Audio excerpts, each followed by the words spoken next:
Anand Vihar police के हाथ लगी अहम कामयाबी। 5 लाख की लूट का मामला सुलझाया। 3 बदमाशों को भी किया गिरफ्तार।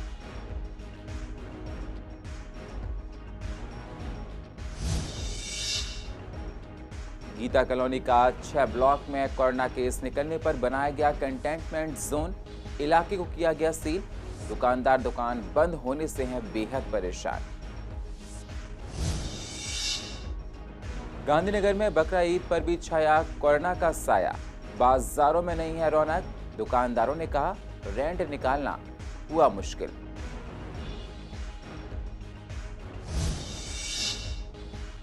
कोरोना को लेकर सबसे ज्यादा घाटा रेस्टोरेंट और खाने पीने के कारोबारी को। कई रेस्टोरेंट्स मालिकों ने लाइसेंस को निगम को वापस लौटाया।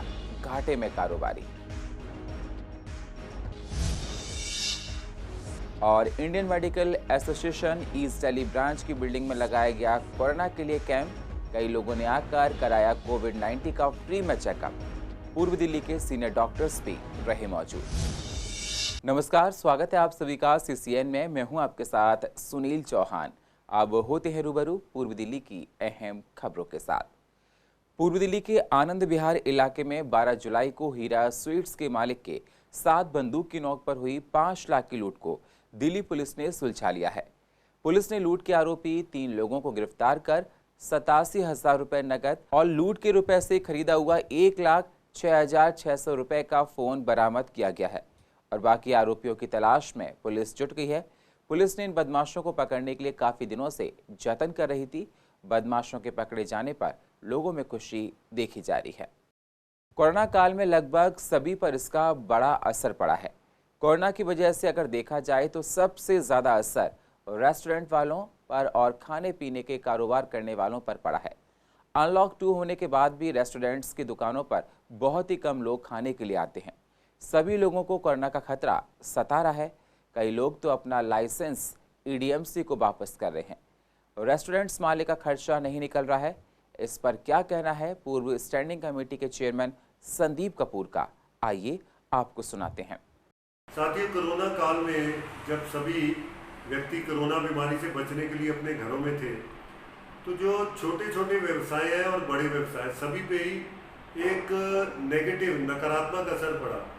और आज हम देखते हैं कि जो भी व्यवसाय है वो सिर्फ 30-40% चल रहे हैं, लेकिन ऐसे बहुत से व्यवसाय हैं जिनका तो बिल्कुल ही 0% जिनका प्रोडक्टिविटी है, जहां काम हो रहा है।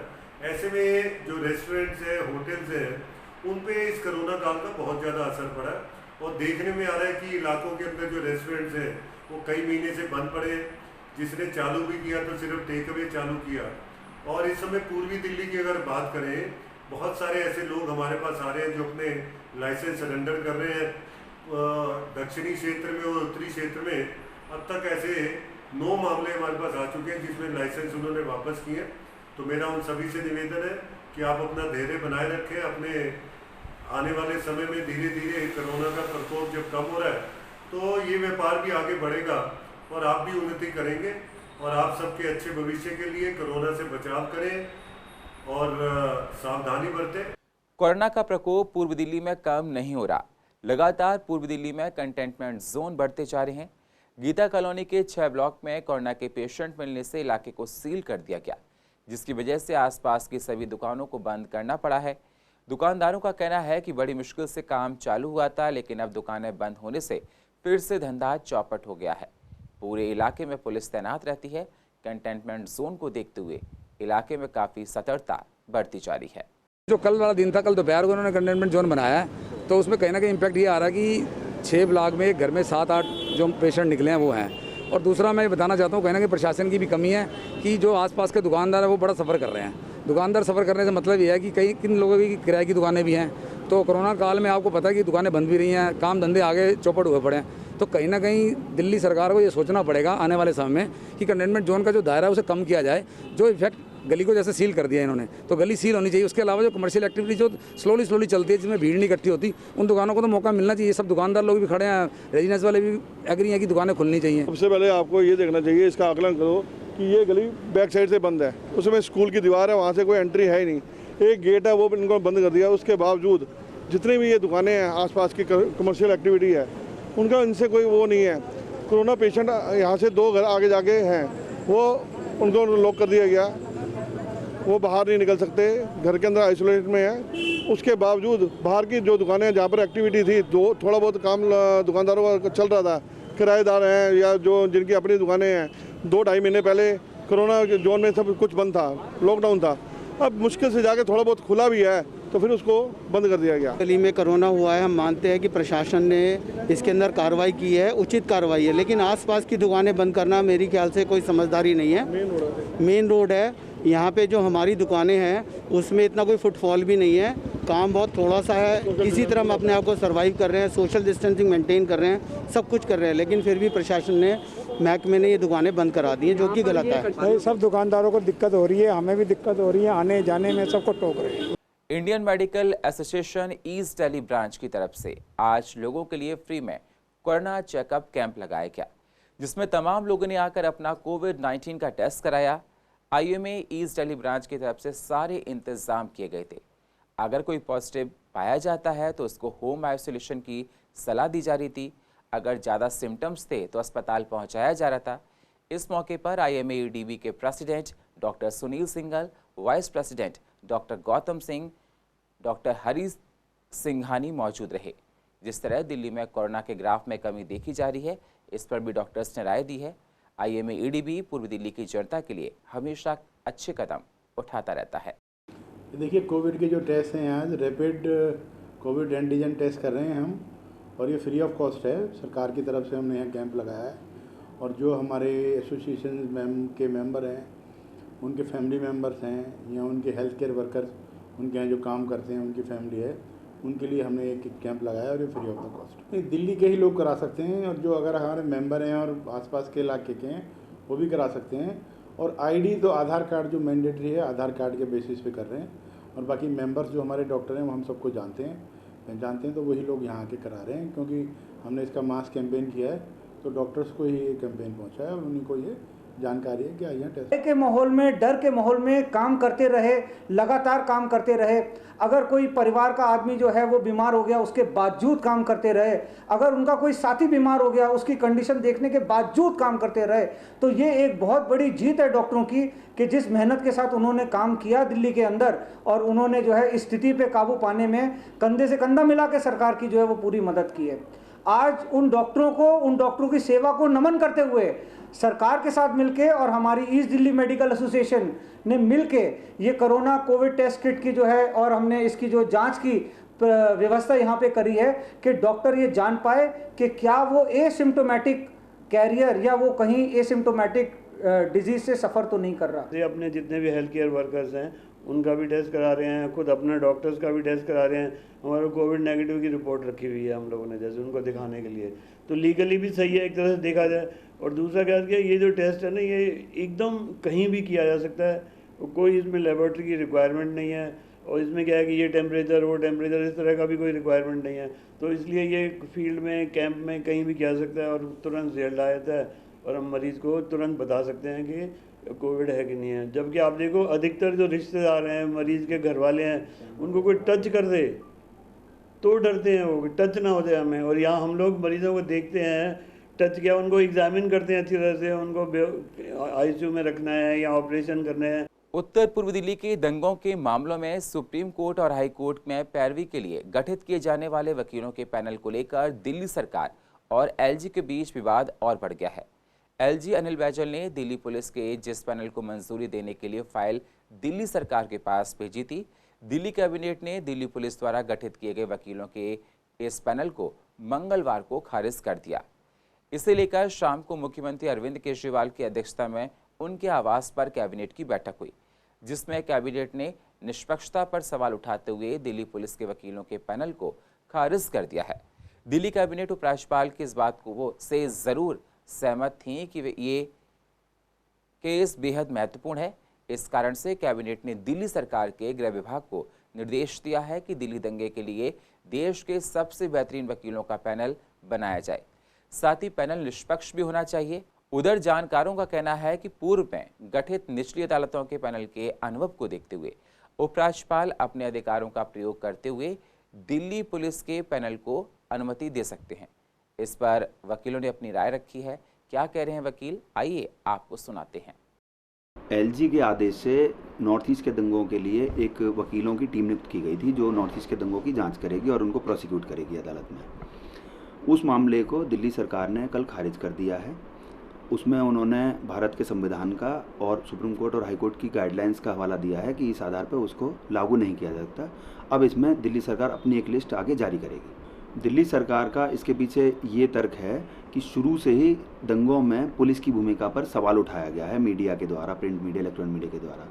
और जिस हिसाब से आरोप है उस हिसाब से अगर दिल्ली को, राज्यपाल को और दिल्ली पुलिस को ही ये अधिकार दे दिया जाएगा कि वो सरकारी वकीलों की नियुक्ति करें, तो ये बिल्कुल ही पक्षपात रूप से ट्रायल होगा। तो एक निष्पक्ष जांच के लिए दिल्ली सरकार ने ये कहा है कि उसके लिए एक निष्पक्ष वकीलों की नियुक्ति की जाए, जो कि दिल्ली सरकार खुद करेगी। इसमें एक पीछे की राय ये है कि अगर हम एलजी को पावर देते हैं तो कहीं ना कहीं वो केंद्र सरकार से के डायरेक्शन पर लिस्ट जारी करेंगे, और अगर हम दिल्ली राज्य सरकार की बात करते हैं तो कहीं ना कहीं वो अपनी पार्टी से संबंधित जांच कराएंगे, और जबकि दोनों ही पार्टियों की भूमिका इन मामलों में संदिग्ध पाई गई है। चलिए, दिल्ली सरकार ने जो लिस्ट खारिज करी है उसका कारण ये है कि सुप्रीम कोर्ट की, हाई कोर्ट की गाइडलाइन है कि स्टेट को पावर होती है ऐसे किसी भी दंगों में नियुक्ति के लिए वकीलों की। बट क्योंकि दिल्ली जो प्रॉपर राज्य की श्रेणी में नहीं आता है, तो कहीं ना कहीं जो एलजी साहब ने लिस्ट लगाई थी उसमें इशू आ रहे हैं कि क्या एलजी साहब द्वारा दी गई, पास की गई लिस्ट लगे या फिर दिल्ली सरकार के द्वारा। देखते हैं क्या होगा। जी, मामला एक्चुअली पब्लिक प्रोसिक्यूटर साहब तो काम कर ही रहे हैं। डिपेंड ये करता है कि जो नई नियुक्ति होनी थी, जो निष्पक्ष जांच के बाद होनी थी, उसमें कहीं ना कहीं ये इशू आ रहा है कि टाइम बढ़ता जा रहा है। इसमें होना सिर्फ इतना ही चाहिए कि निष्पक्ष जांच तो एक कह सकते हैं रिटायर्ड जज साहब की कोई कमेटी बना दी जाए जिस पे निष्पक्ष जांच हो। दिल्ली में कोरोना से हालात दिनों दिन ठीक होते जा रहे हैं। दिल्ली में कोरोना से रिकवर होने का रेट 90% हो गया है। केस की रफ्तार भी दिनों दिन कम होती जा रही है। दिल्ली में कोरोना ठीक होने की वजह प्लाज्मा थेरेपी को बताया जा रहा है। हमने प्लाज्मा थेरेपी को लेकर डॉक्टर से बात की। क्या कह रहे हैं डॉक्टर्स, आइए आपको सुनाते हैं। प्लाज्मा थेरेपी अगर देखें तो एक अच्छी मोडालिटी साबित हुई है कोविड पेशेंट्स के ट्रीटमेंट में, लेकिन कुछ ट्रायल्स वर्ल्ड ओवर में ऐसे आ रहे हैं जो उसको एकदम पूरी तरह कारगर साबित नहीं कर पा रहे हैं। हम भी अगर देखें तो डेफिनेटली जब से प्लाज्मा थेरेपी इंट्रोड्यूस हुई है, सीरियस पेशेंट्स को ट्रीट करने में बेनिफिट मिला है, और इसीलिए हम प्रोत्साहित करते हैं कि जनरल पॉपुलेशन में जो लोग ट्रीट हुए हैं कोविड से, वो अपना प्लाज्मा डोनेट ज़रूर करें ताकि किसी के काम आ सके। बेसिकली प्लाज्मा में क्या होता है कि it's a part of the blood जिसमें एंटीबॉडीज़ चल रही होती हैं। हम बेसिकली वो एंटीबॉडीज़ जो सीरियस पेशेंट है जो कोविड से फाइट कर रहा है उसमें हम उसको दे देते हैं, तो उससे उसको डिजीज़ को फाइट करने में हेल्प मिलती है। लेकिन हाँ, कुछ पेशेंट्स ऐसे भी रहते हैं जहाँ पे बेनिफिट नहीं मिल पाता। Even with plasma therapy and high and therapy like tocilizumab, remdesivir, सब कुछ देने के बावजूद भी कई पेशेंट नहीं सेव कर पाते। वो ऑब्वियसली हम देखें तो इनफैक्ट हर डिजीज़ के साथ में बेस्ट टू बेस्ट ट्रीटमेंट के बाद भी definitely there are cases of mortalities. लेकिन डेफिनेटली ये नंबर ऑफ मोर्टेलिटीज़ अगर वर्ल्ड ओवर ट्रेंड में भी देखें, जब से प्लाज्मा थेरेपी इंट्रोड्यूस हुई है, जब से स्टेरॉइड्स का इंट्रोड्यूस हुआ है और जब से टोसिलिजुमैब इंट्रोड्यूस हुई है, नंबर ऑफ मोर्टेलिटीज़ कम हो गई हैं। आप वर्ल्डोमीटर पे ट्रेंड देखेंगे, नंबर ऑफ केसेस बढ़ गए हैं, डेली के 300,000 केसेस आ रहे हैं, लेकिन फिर भी मोर्टेलिटी रेट कम की तरफ होता जा रहा है। इसमें एक सबसे बड़ा जो रोल है वो हमारी सोसाइटी का ही है।